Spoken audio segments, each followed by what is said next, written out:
Tarde.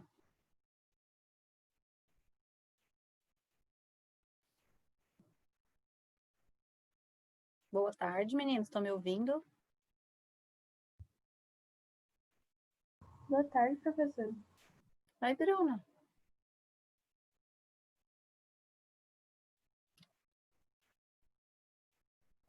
E aí, como é que vocês passaram de semana feliz? Boa tarde. Oi, João. Tudo bem, professor? Tudo bom? E você? Como é que vocês passaram de semana feliz? Foi feliz? Mais ou menos. Mais ou menos, João. O que houve? É que eu queria estudar, aí eu esqueci meu celular aqui, né? E todos os meus materiais escolares. Aí quando eu tava lá na casa da minha avó, eu não lembrava assim da plataforma. Ixi, tá com... Boa tarde, acho. Boa tarde. Oi, professora. Oi, Alexandre. Oi. Boa tarde. Ô, João, mas isso acontece assim mesmo. Eu nem tive semana feliz. Eu trabalhei normal. Trabalhei em recuperação, um monte de coisa. E aí? Mas e o restante da turma tá bem? Passou bem? Tô bem. Então, tá bom. Começamos o quarto bimestre oficialmente, né? Isso é bom. Reta final aí de um ano bem diferente para nós.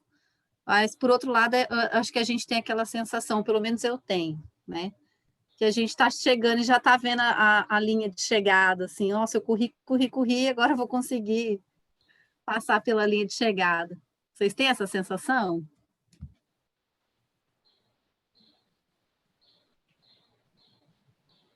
Ninguém tem essa sensação, só eu. Ó, tanto que é legal, né? Não, professora, eu não tô tendo essa sensação. O que eu tô sentindo é que eu tô capotando esse ano. Só a ladeira abaixo. Você tá capotando. Só ladeira abaixo. Quem que tá falando que para mim não apareceu? É a Vivi? É, Vivi.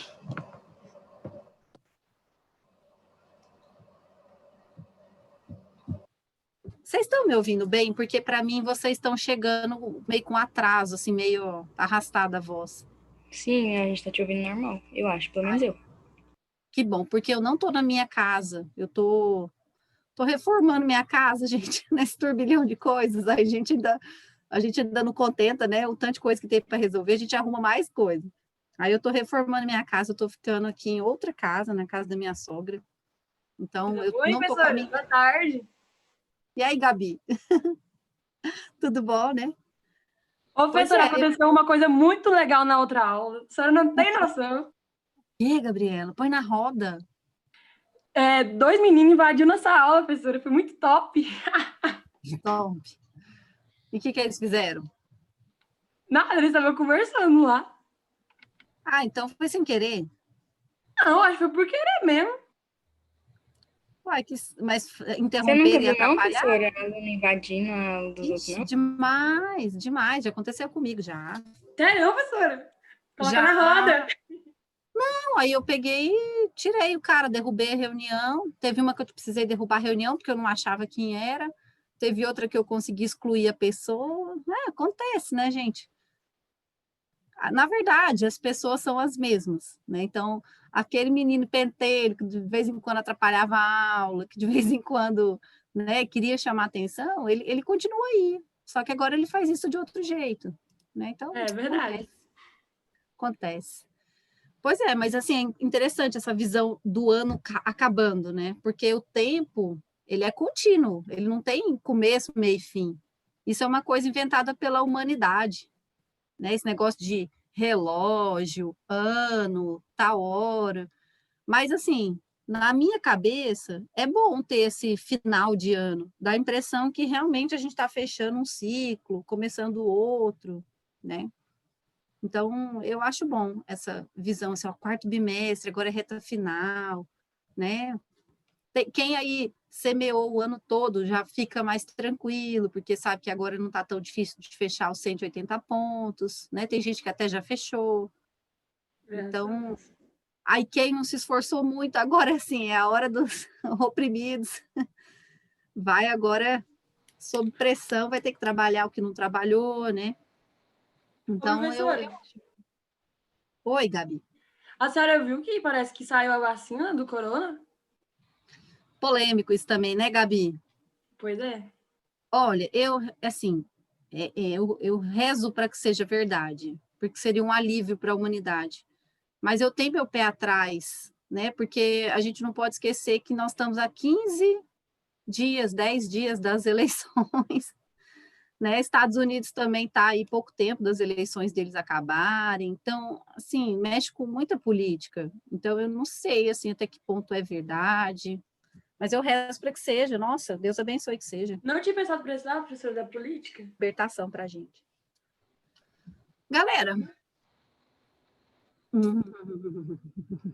você já assistiu House of Cards? Eu acho que não é apropriado para sua idade. Acho que é 16. Não, nunca assisti, Mas não. House of Cards mostra muito isso. É Netflix, é tipo Game of Thrones, tem 200 mil temporadas. Eu assisti só 2. Mas 2 que eu assisti, sim, foi suficiente para, tipo, colírio, assim. Agora eu vejo a política com outros olhos, né? É bom ter essa visão crítica. Galerinha, vocês lembram que nós estávamos na física?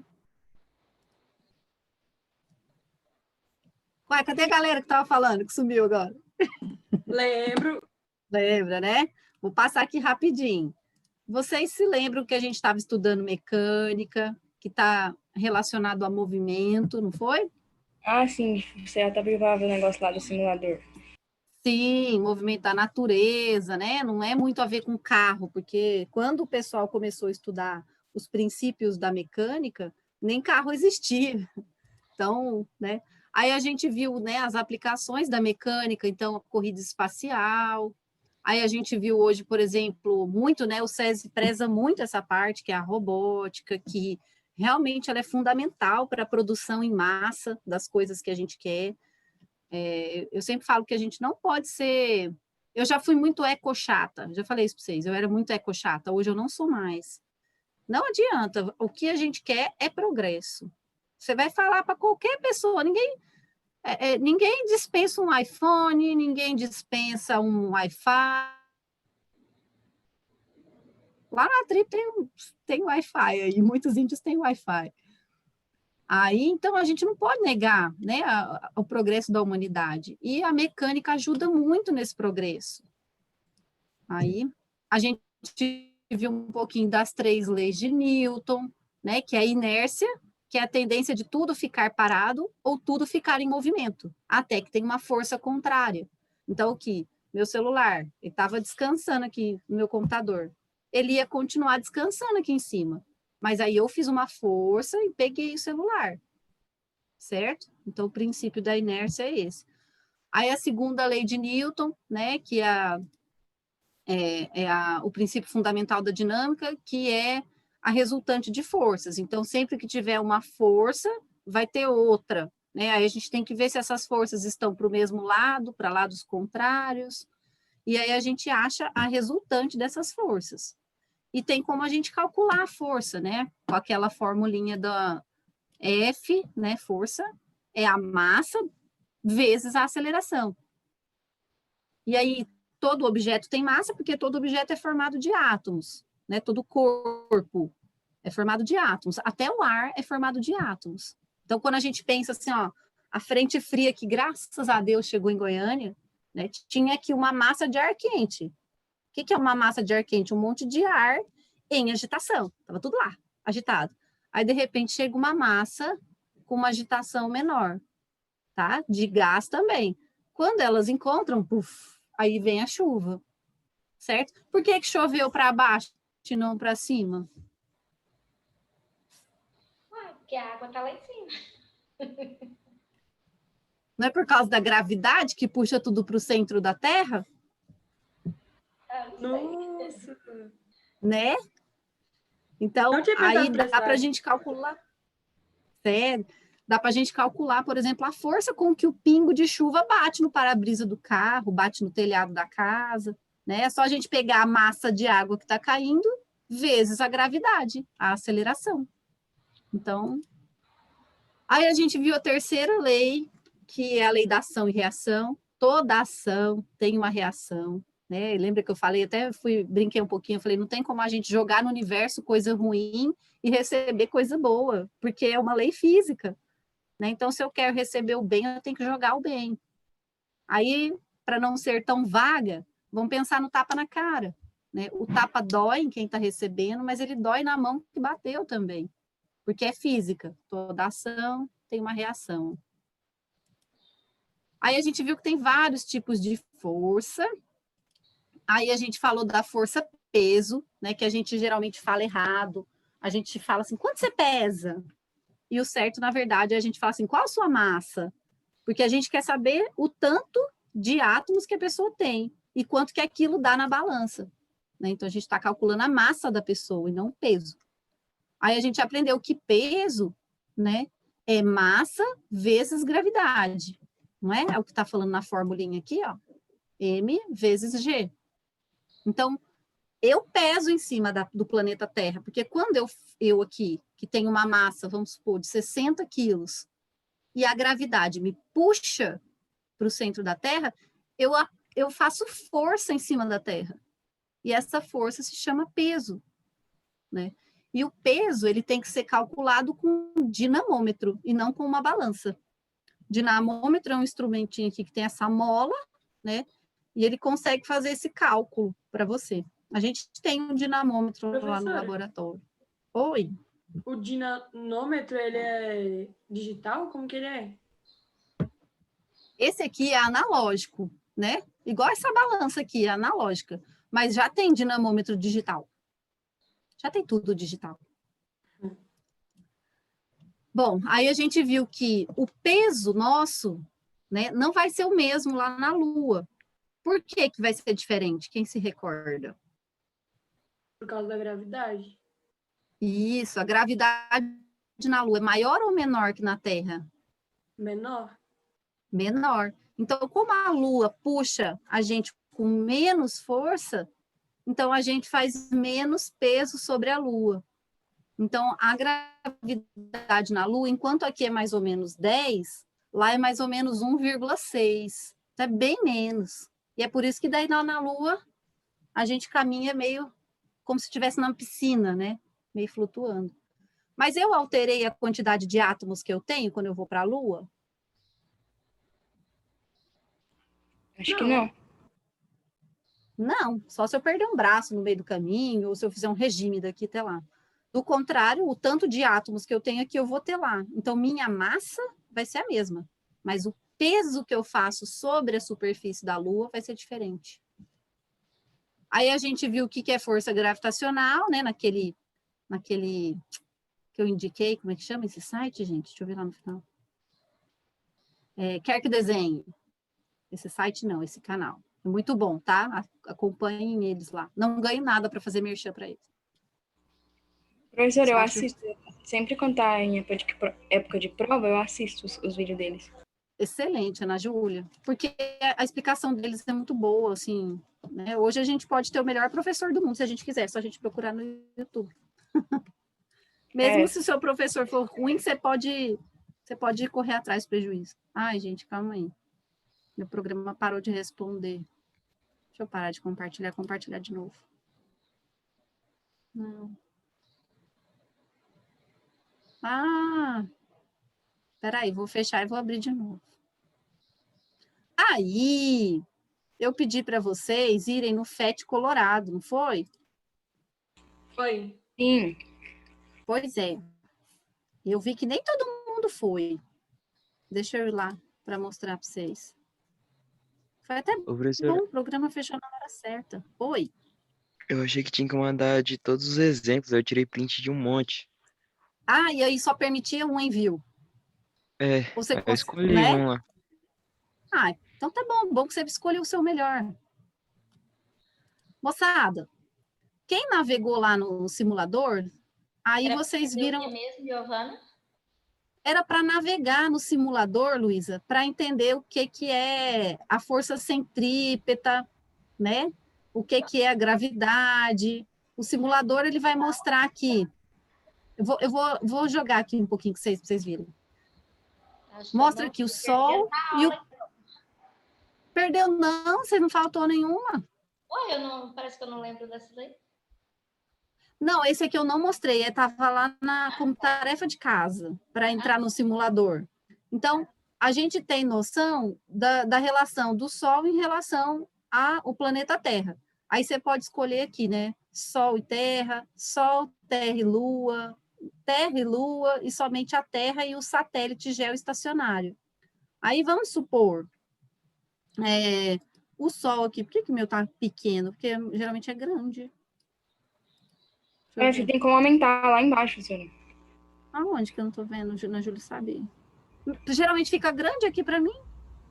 Aqui, ó, aqui no canto inferior, não, no canto de cima. Ah, aqui, achei, porque tá minha caixa de diálogo. Ah, não, mas está aumentando só a distância entre eles, ó. Mesmo. Calma aí, professora, eu lembro que eu vi esse negócio de aumentar, mas agora aonde? Deixa eu ver no outro. Ah, sei lá, por que tá assim.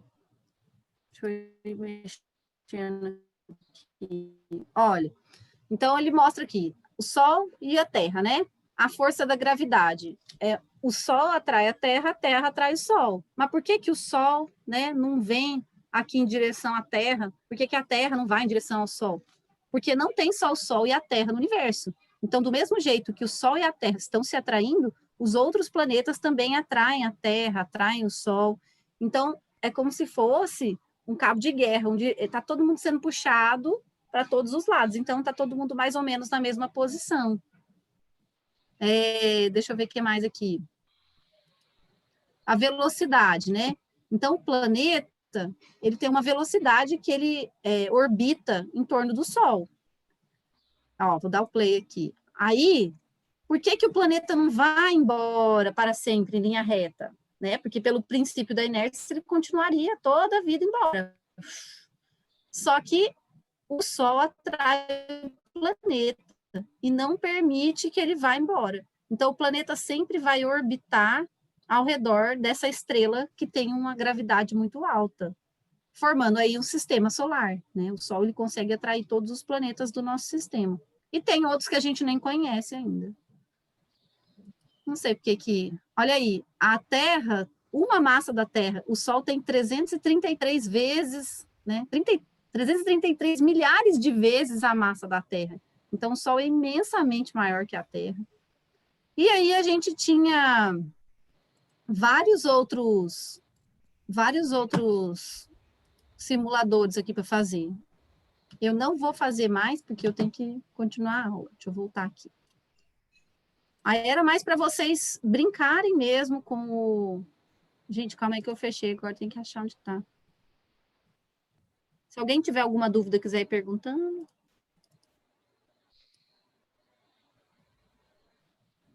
Um de cada vez.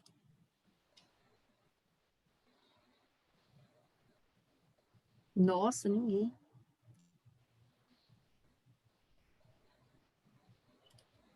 Vamos lá.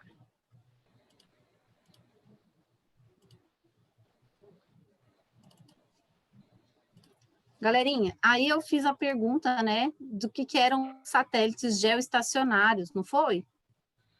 Foi, eu lembro. A gente chegou a ver o vídeo do satélite geoestacionário? Não. Não. Tá. Então, eu falei que a gente ia retomar a aula a partir daqui. Aí eu fiz aqui um remember para a gente lembrar onde a gente estava. Então, veja o vídeo aí.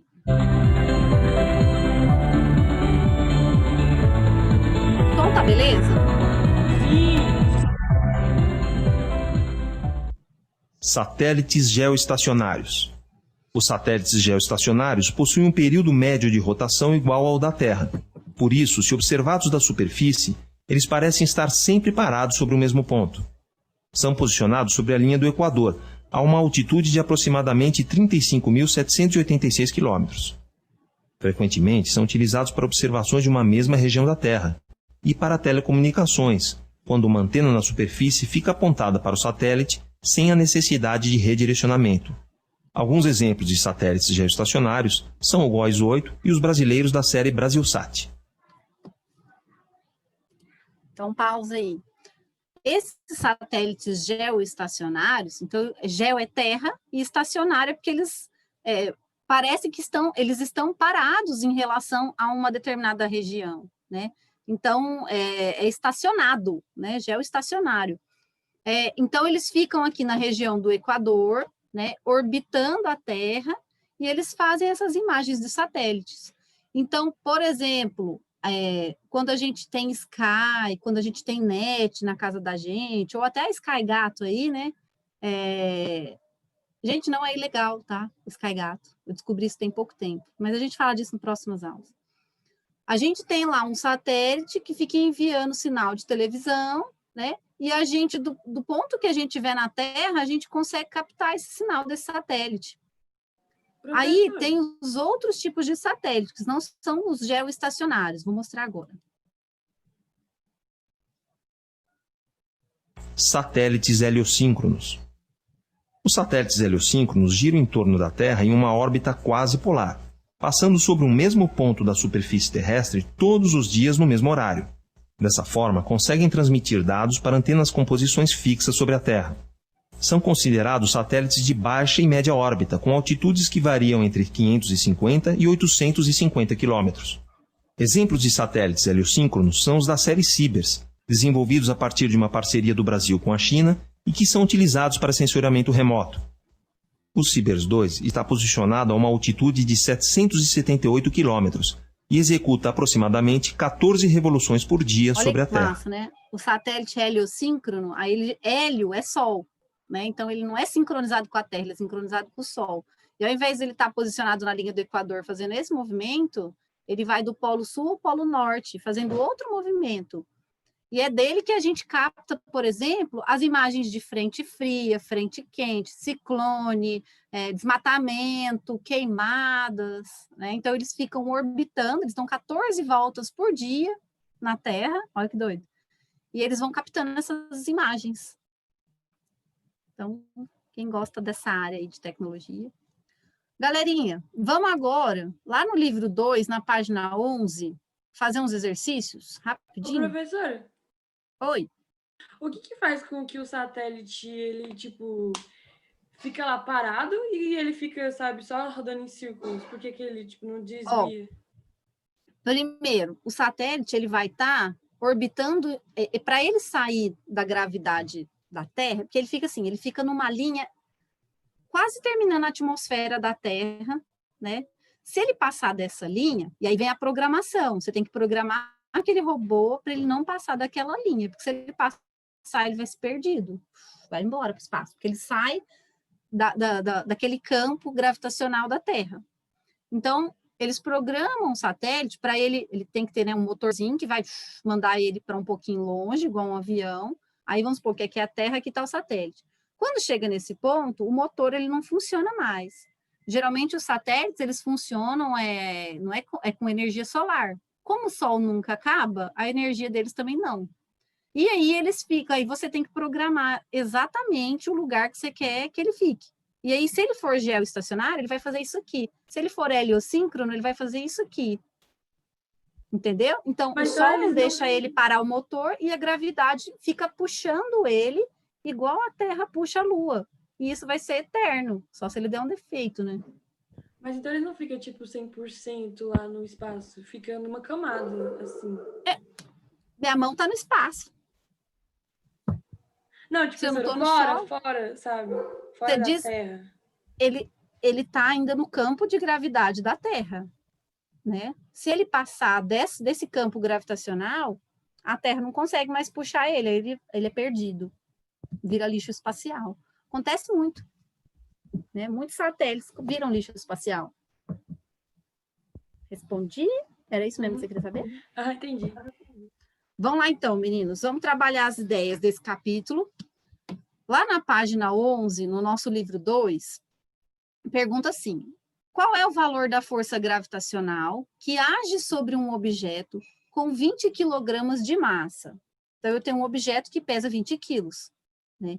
E ele quer saber o valor da força gravitacional que age sobre esse corpo próximo da superfície terrestre. Então, vamos imaginar que seja um satélite. Impossível ser um satélite com 20 quilos, né? Mas vamos imaginar.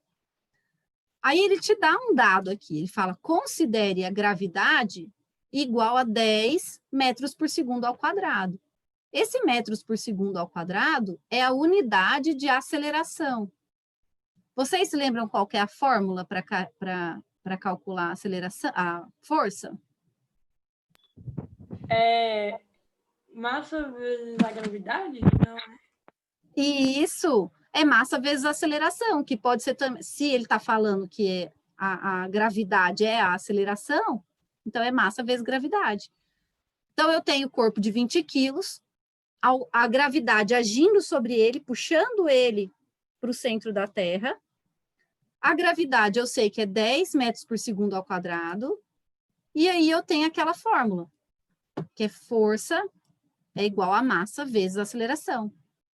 Quando eu jogo os dados nessa fórmula, eu tenho aqui a massa do objeto 20 quilos e 10, que é a aceleração da gravidade. 20 vezes 10... 200. Oh, que bom. 200.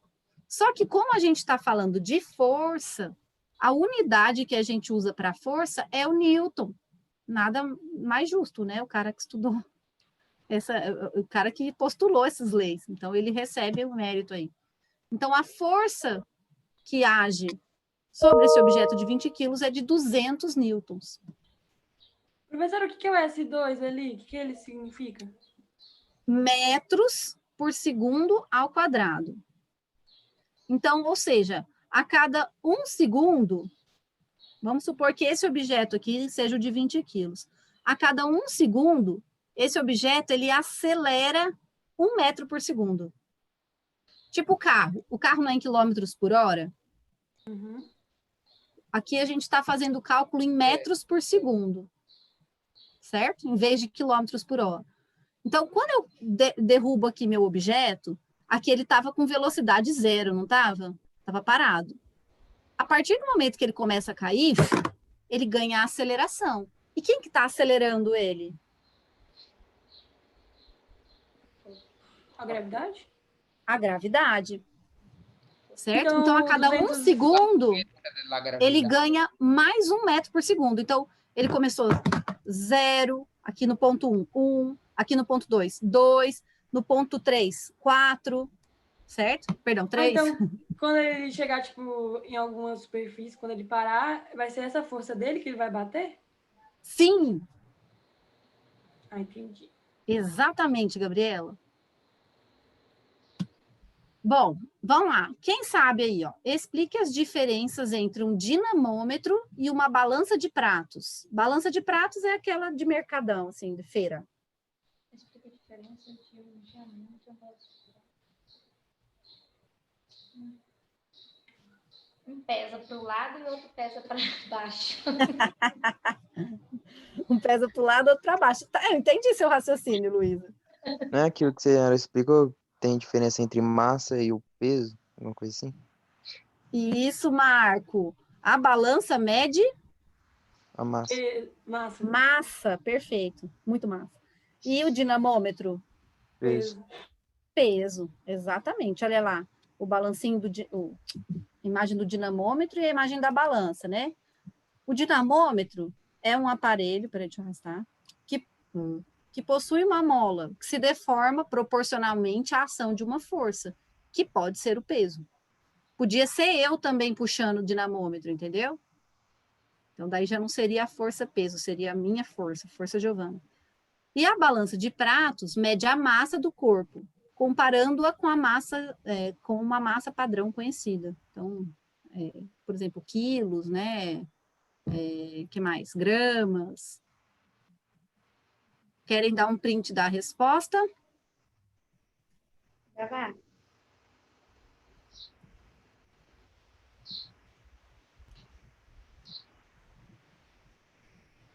Pode passar?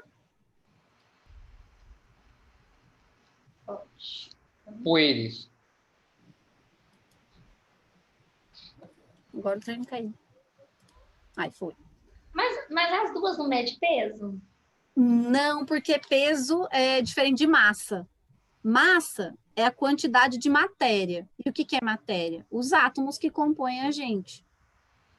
Então, quando eu como muito, eu acumulo massa no meu corpo, eu acumulo elementos químicos, acumulo átomos. Aí eu vou ficar mais gordinha. Na balança, eu vejo isso porque a balança ela mede essa massa. Certo? Aí, dependendo da minha massa, eu faço uma força sobre a terra ou sobre a superfície que eu estiver pisando, mas eu só quero pisar na terra mesmo. Então, essa força, quem mede é o dinamômetro. A quantidade de matéria, quem mede é a balança. Entendi. Questão 3. Qual que é o peso de um corpo?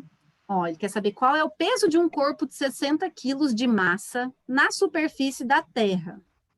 Então, ele quer saber uma pessoa que pesa 60, que tem massa de 60 quilos, né? Qual que é o peso dela na Terra? Aí ele te dá o dado aqui, ó. Considere a gravidade igual a 9,8 metros por segundo ao quadrado, que é a unidade de aceleração. Se a gente... Daí ele pergunta depois, e na superfície da Lua? Aí considere a gravidade na Lua 1,6. E qual é a massa desse corpo na Lua? Então ele faz 3 perguntas.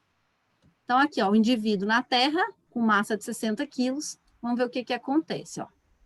A gravidade puxa esse sujeito em direção ao centro da Terra. E a gravidade da Lua também puxa esse sujeito. Só que a força que a Terra puxa é de 9,8. E a força que a Lua puxa é de 1,6. Né? Só por isso aqui, a força vai ser maior onde? Na Terra ou na Lua? Na Terra. Na Terra. Na Terra. Na Terra. Então, se fosse uma de marcar, né, você sabia que a menor você podia excluir. Mas vamos lá, vocês não precisam chutar, vocês sabem calcular. Olha lá, toda vez que a gente quer calcular força, a regrazinha é massa vezes aceleração. Né? Eu sei que para eu calcular peso é a mesma coisa, porque peso é uma força. Né? E eu sei que a gravidade, ela acelera as coisas. Lembra? Ó, meu tubinho de Nelsoro, ele está com 0 de velocidade. Aí ele acelera. Então, a gravidade que faz ele acelerar. Então, essa fórmula aqui, F igual a massa vezes aceleração, é a mesma que essa aqui, peso igual a massa vezes gravidade. Tá? Aí, a gravidade na Terra, vamos ver. O peso do carinha, perdão, a massa do carinha é 60. E a força da gravidade, que é a aceleração, é 9,8. Quando a gente multiplica, a gente acha um peso de 588 newtons. Então, eu estou fazendo quase esse peso na Terra, porque eu peso 50, tem massa 58. Então, tá quase. Não sei. E lá na Lua? Professora, Oi. no caso, na outra questão, a senhora falou que 60 vezes era 9 é 40. aquele peso lá, se ele caísse, ele teria 200 de Newton. No caso, se a gente cair de algum lugar, a gente vai ter essa quantidade aí? Não precisa nem cair. Só de eu estar em cima, eu já estou fazendo essa força no planeta. Porque a gravidade está me puxando. E eu já tenho massa 60. Então, esse é o peso, é meu peso na Terra. Entendeu? E não minha massa, esse é meu peso, é a força que eu faço sobre a superfície da Terra. E lá na Lua, eu consigo fazer a mesma força? Olha lá. Usando a mesma fórmula, né? Eu tenho massa 60 e lá na Lua a gente tem a gravidade 1,6. Quando eu multiplico 60 por 1,6, eu encontro força, né? Peso de 96 newtons. Então, lá na Lua, eu vou estar pisando na superfície lunar, mas é de levinho, assim, ó. Por quê? Porque eu não consigo fazer muita força na Lua, porque ela não me puxa com muita força. Lembra? A gravidade me puxa e eu... Perdão, eu puxo a Terra me puxa. É um jogo de forças. Só que a Lua não me puxa com muita força, então eu também não puxo ela com muita força. Então eu fico assim na Lua. Já na Terra é esse aqui. O N, que é do Newton, ele é como se fosse a unidade da força? Isso, justamente, a unidade da força. Perfeito. Querem dar um print também nessa tela? Quanto que é 60 vezes 16?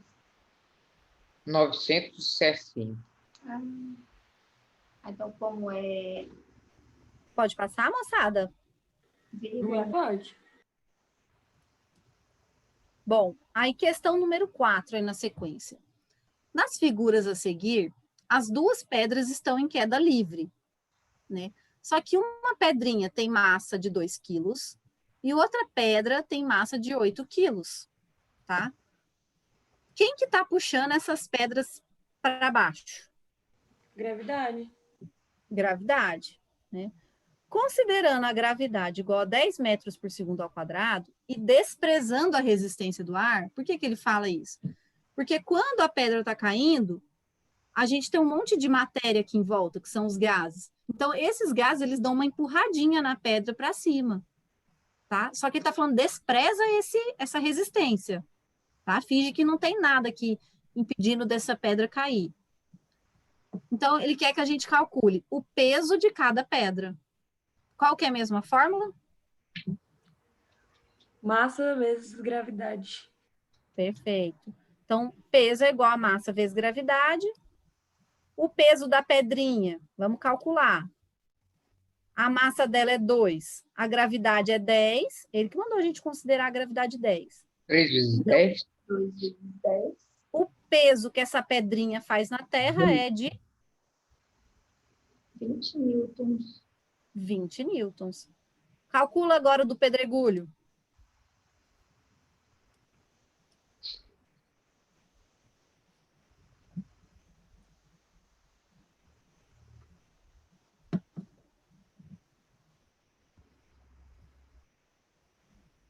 $80 newtons.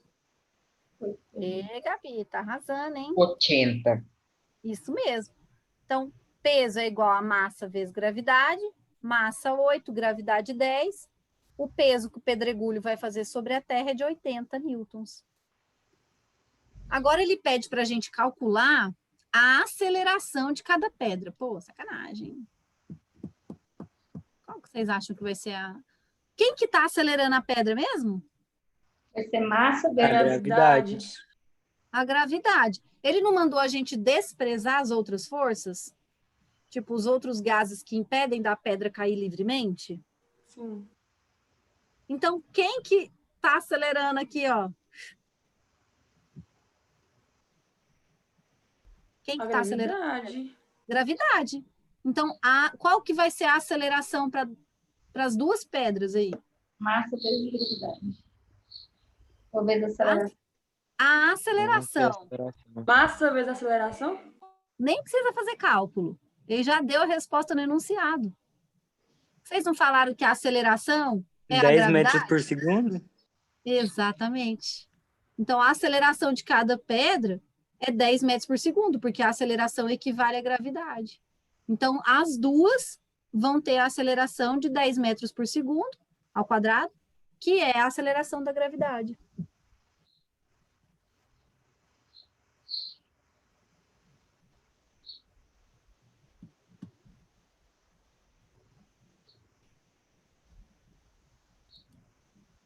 Beleza, galerinha? Pode ir passando? O Ruminho pode. Pode. Pode.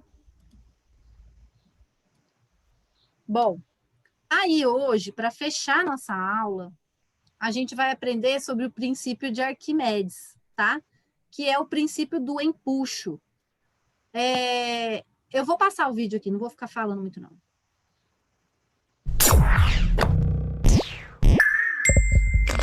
Smart Learning for All. Tópico: Princípio de Arquimedes. Por que barcos flutuam? Good question. Give me minimum 5 years to unravel its mystery. Está bem. Não se incomode. Para resolver esse problema, temos que entender o princípio de Arquimedes. O princípio de Arquimedes diz que um corpo total ou parcialmente imerso em um fluido experimenta uma força para cima chamada empuxo, que é igual ao peso do líquido deslocado por ele. Oh man, it is too complicated. Está bem. Espere, deixe-me explicar. Um navio tem uma base longa e larga, por isso ele desloca uma quantidade enorme de água. Agora, de acordo com o princípio de Arquimedes, a força de empuxo é igual ao peso do líquido deslocado. Assim, à medida que o peso da água deslocada aumenta, a força de empuxo, que é a força ascendente exercida pela água, aumenta, fazendo com que o navio flutue. For more educational videos, please visit www. Bom, então o que é o princípio de Arquimedes? Estou eu aqui com um copo d'água. Deixa eu colocar em mim que sem eu me ver, eu fico meio perdido. Calma aí. Que aí eu não sei se eu tô fora do enquadro da câmera. Aí, tô me vendo. Meninos, quando eu coloco água aqui nesse copo, certo? Se eu colocar alguma coisa aqui, tanto que seja mais densa ou que seja menos densa que a água, dois corpos ocupam o mesmo lugar no espaço? Sim ou não? Não. Não vai falar que você viu uma cena meio caliente e você fala assim, não, professora, é possível. Não é. Eles podem estar muito juntos, mas o mesmo lugar não tem como ocupar. Certo? Então, vamos lá. Se eu colocar aqui o ovo, deixa eu ver se eu não vou fazer molhadeira aqui. Vou botar aqui embaixo. Esse ovo aqui, né, na água, ó o que vai acontecer? Tá vendo que eu derrubei um pouco d'água? Tá até caindo agora aqui no copo. O volume que extrapolou aqui o copo é exatamente o volume que o ovo ocupa. Concordam com isso? Concordam com isso? Porque o ovo ele não pode ocupar o mesmo lugar que a água. Então, se o copo estava até a tampa, na hora que eu coloquei o ovo aqui no interior do copo com água, ele derrama o espaço que ele vai ocupar. Tudo bem até aí? Sim. Sim, né? Então, o Arquimedes, ele calculou que assim, ó, o ovo ele vem com a força da gravidade para baixo, não é? Só que a água, ela também empurra o ovo para cima, igual os gases empurram aquela pedra daquele exercício que a gente acabou de fazer. Por isso que naquele exercício estava falando despreze a resistência do ar. Só que aqui na água, né, quando a gente entra na piscina, a gente percebe que a gente vai para baixo, mas aí a água empurra a gente para cima. Essa força que empurra a gente para cima se chama empuxo, tá? Empuxo. Beleza? E o empuxo equivale, né? Se a gente for medir o tanto de água que caiu aqui dentro da minha bacia, equivale ao volume que o ovinho ocupa. Difícil isso, galera? Professor, isso acontece só com a água? O empuxo se aplica aos líquidos, na verdade. Né? O Arquimedes, o princípio dele foi postulado com água, mas depois ele fez teste com qualquer líquido vai ter empuxo, mas lógico que devido à densidade o empuxo vai ser diferente. Agora, olha só que bacana, meninos, eu tenho sal aqui. Se eu conseguir abrir o sal. Eu vou colocar aqui sal na água, tá? É o último experimento, não sai daí não, fica aí. Ai, meu relógio até despertou, falando que a aula vai acabar, daqui 5 minutos.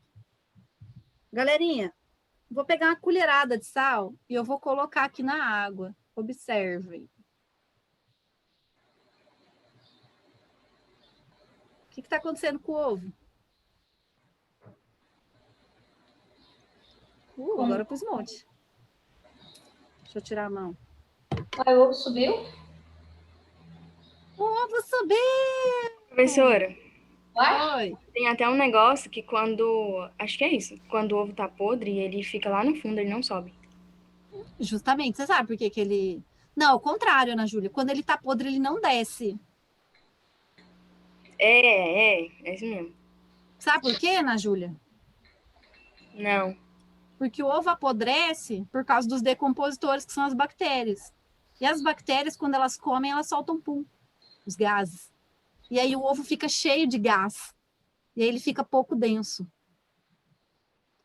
Quando eu misturei o sal na água, o que eu alterei da água?